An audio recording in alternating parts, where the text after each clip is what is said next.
Perdonar a una persona quiere decir que debemos permitir que nos continúe haciendo daño.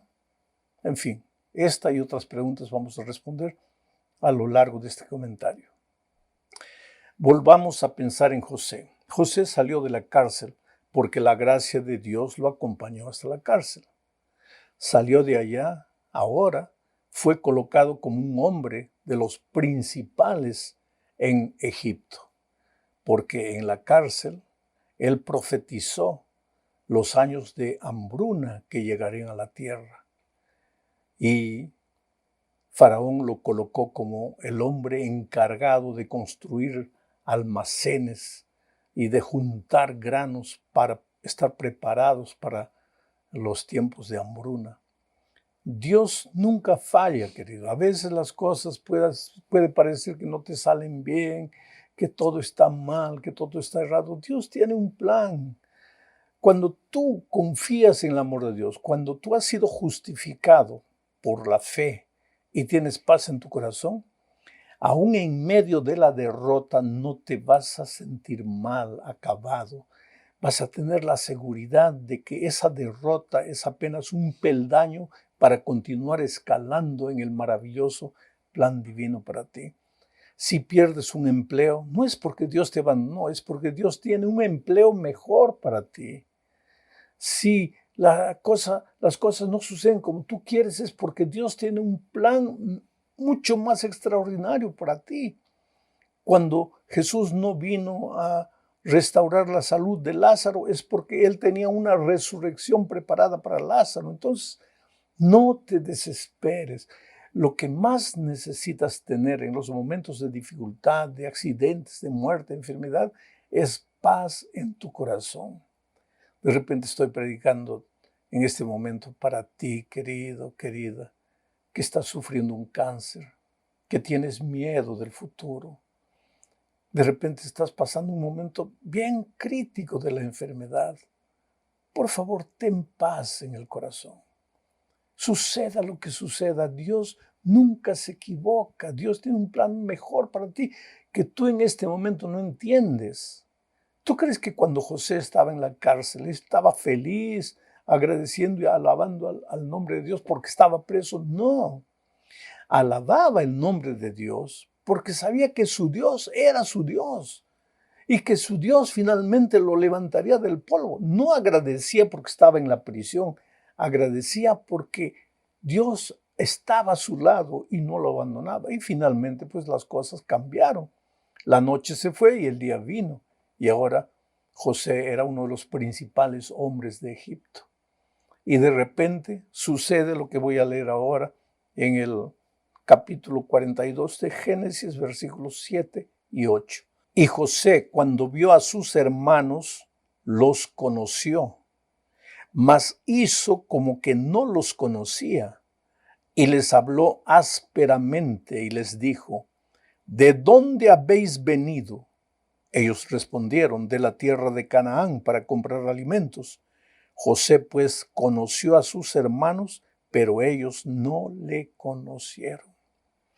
Qué cosa interesante. Cuando la hambruna no llegó solo para Egipto, se extendió hasta la tierra de Canaán. Entonces Jacob y sus hijos, los hermanos de José, que lo habían vendido a él y que pensaban que había desaparecido, estaba muerto, ellos vinieron, los hermanos de José vinieron a Egipto a comprar trigo porque estaban muriendo de hambre allá en la tierra de Canaán. Y cuando llegaron a hablar con José, José los reconoció, dice la Biblia, pero ellos no lo reconocieron. Y les habló ásperamente, no porque estaba guardando rencor, sino porque quería probarlos, quería confrontarlos con la realidad. Porque José ya había perdonado a sus hermanos hace mucho tiempo. La Biblia no dice en qué momento los perdonó, pero te digo una cosa. Una persona que guarda rencor en su corazón, una persona que no es capaz de perdonar a sus ofensores por lo que le hicieron, esa persona está imposibilitada de vencer en la vida, de triunfar en la vida. Porque lo primero que tú necesitas tener en el corazón para vencer en la vida es paz. Pero para tener paz tienes que haber probado el perdón divino. Pero para probar el perdón divino tienes que haber perdonado a tus ofensores. Porque cuando tú no perdonas a alguien, tú no crees en el perdón divino, porque tú raciocinas humanamente así. Si yo no puedo perdonar a este que me ofendió, ¿cómo es que Dios me va a perdonar a mí? No, Dios no me va a perdonar. Y si no tienes el perdón de Dios, tu corazón está amargado. Y con ese corazón amargado es imposible vencer en la vida. Por eso el perdón tiene un poder curativo extraordinario. Vamos a la segunda parte de este comentario, hablando de lo que sucedió cuando José se encontró con sus hermanos. Génesis capítulo 42, versículos 21 al 24. Y decían el uno al otro, quiere decir los hermanos de José, ¿no? Y decían el uno al otro, verdaderamente hemos pecado contra nuestro hermano, pues vimos la angustia de su alma cuando nos rogaba y no le escuchamos. Por eso ha venido sobre nosotros esta angustia. Entonces Rubén les respondió diciendo, ¿no os hablé yo y dije, no pequéis contra el joven y no escuchasteis? He aquí también se nos demanda su sangre. Pero ellos no sabían que los entendía José, porque había intérprete entre ellos. Y se apartó José de ellos y lloró. Después volvió a ellos y les habló, y tomó de entre ellos a Simeón y lo aprisionó a vista de ellos. Qué cosa tremenda esto, querido.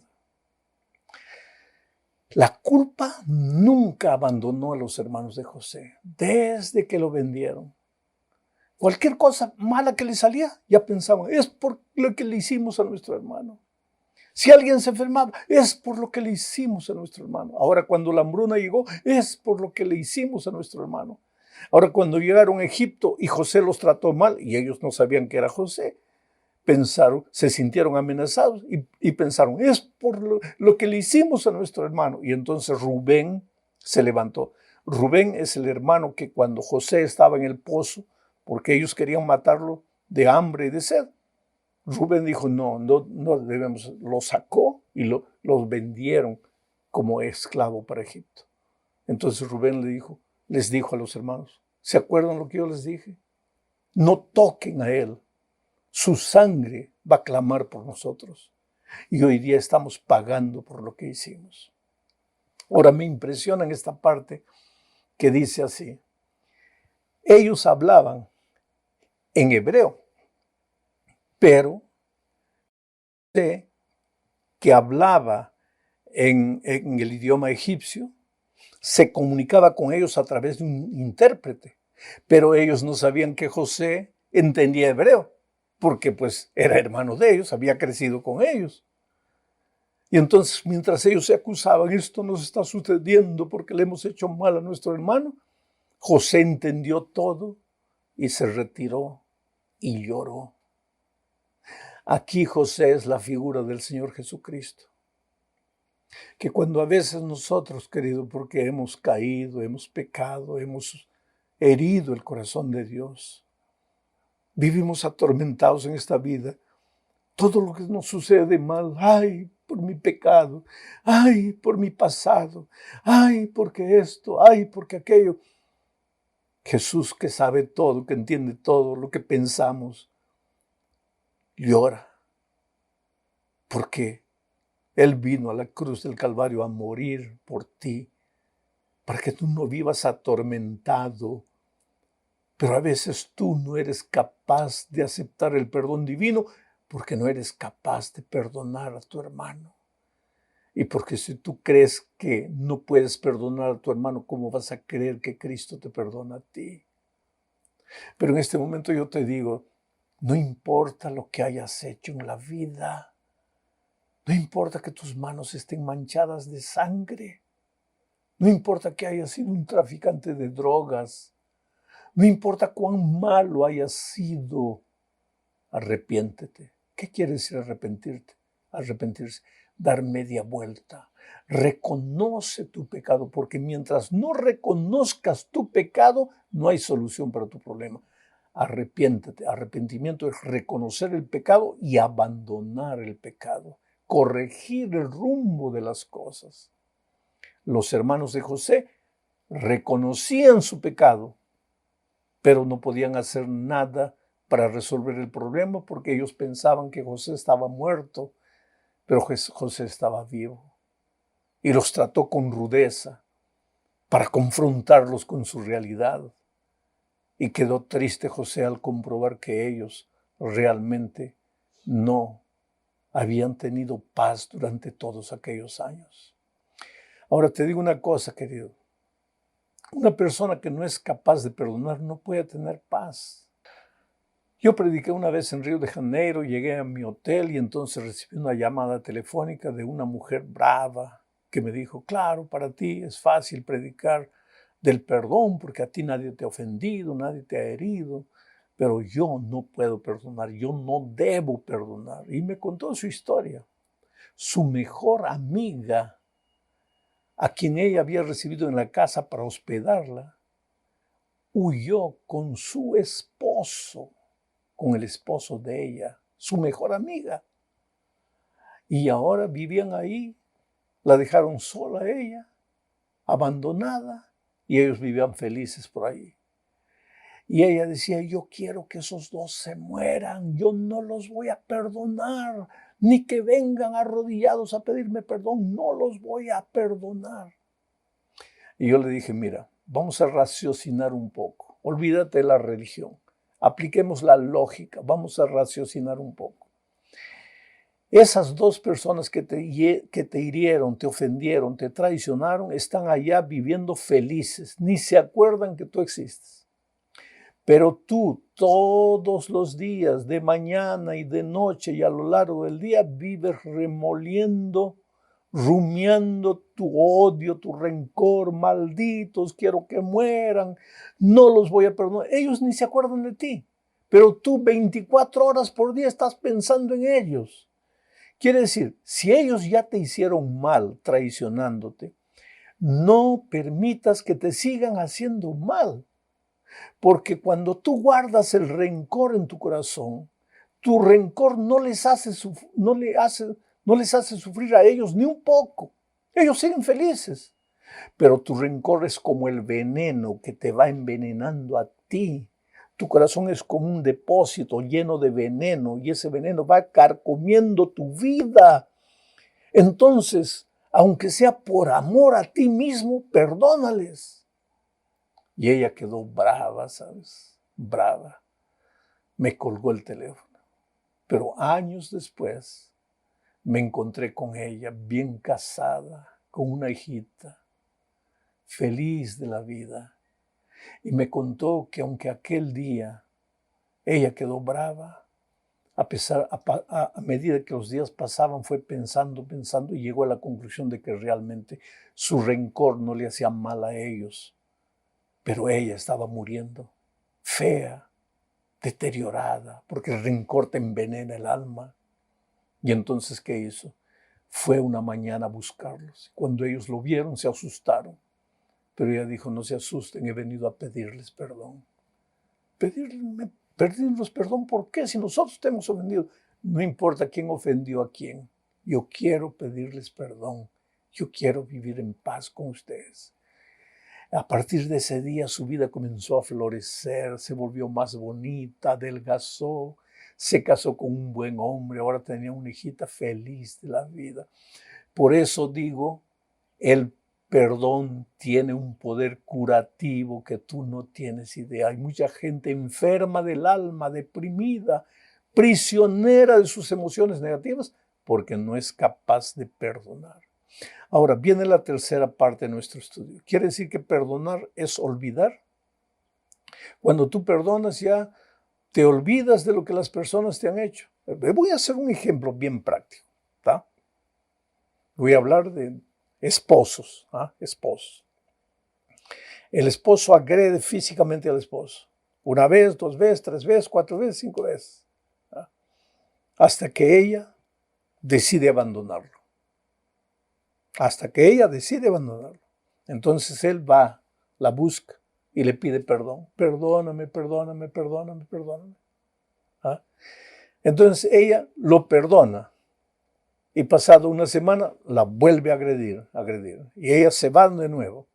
Ahí él vuelve perdóname, perdóname, querido. Esto es lo que hay que entender. Mira, el hecho de que tú perdonas a otra persona no es que tú le das el derecho de continuarte haciendo daño.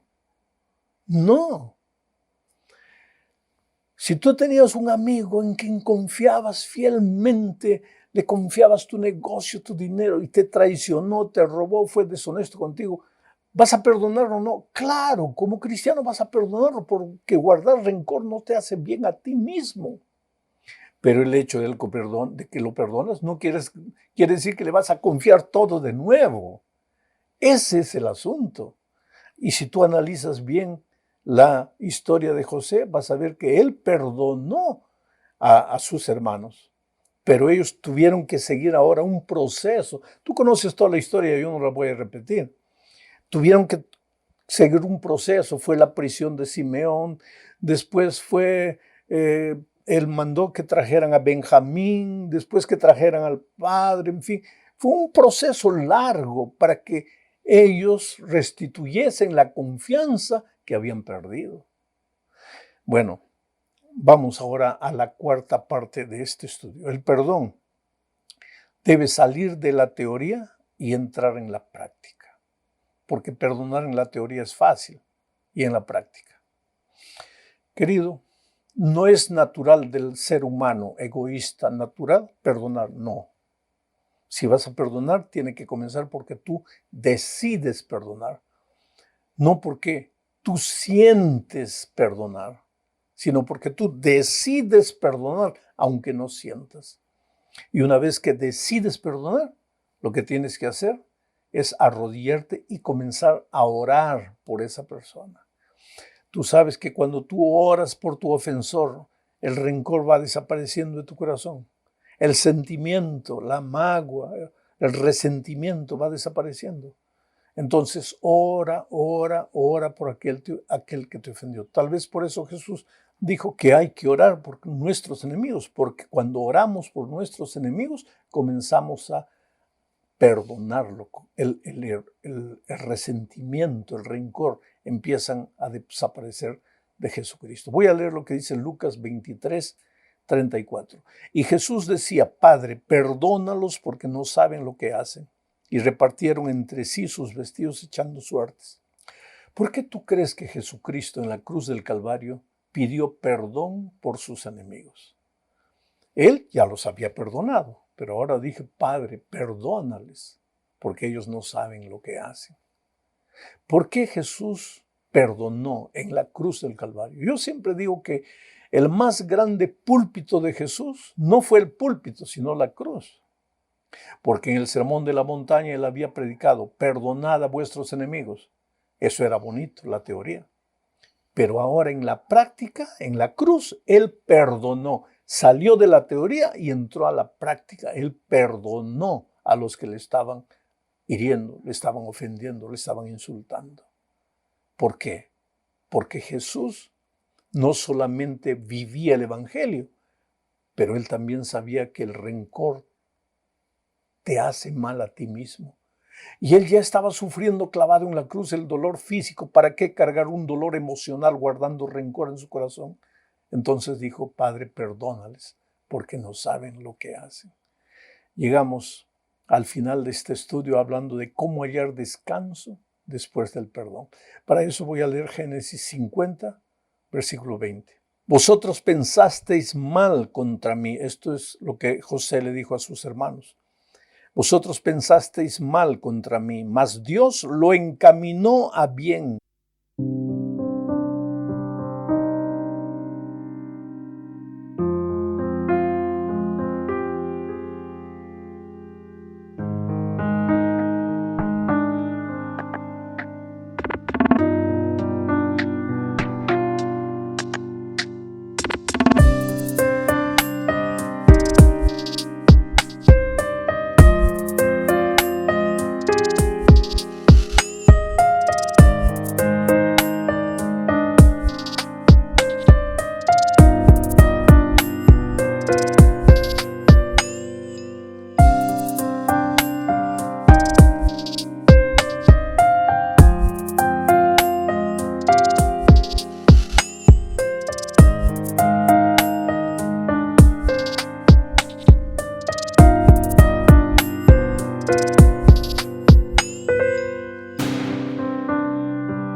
para hacer lo que vemos hoy, para mantener en vida a mucho pueblo. Qué interesante conclusión de José, ya cuando había venido el papá, toda la familia, todo el pueblo de Israel se vino para Egipto. Por eso finalmente cuando subió otro faraón, ya ellos habían sido esclavizados, fueron esclavizados por los nuevos faraones. Pero cuando había pasado la hambruna, cuando ellos ya estaban seguros al lado de José, José los reunió y les dijo, mira, no se preocupen por todo lo que pasó. Fue triste, sí.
Pero todo lo que pasó fue para el bien. Porque si no hubiera pasado lo que hubiera pasado, si ustedes no me hubieran vendido como esclavo, yo no hubiera venido a Egipto. Y yo no hubiera sido elegido el hombre de confianza del faraón. Y yo no hubiera sido el administrador de los alimentos de Egipto en tiempo de hambruna. Y ustedes hubieran muerto de hambre. Entonces todo lo que nos pasó, aunque fue feo, triste, fue para el bien. Y finalmente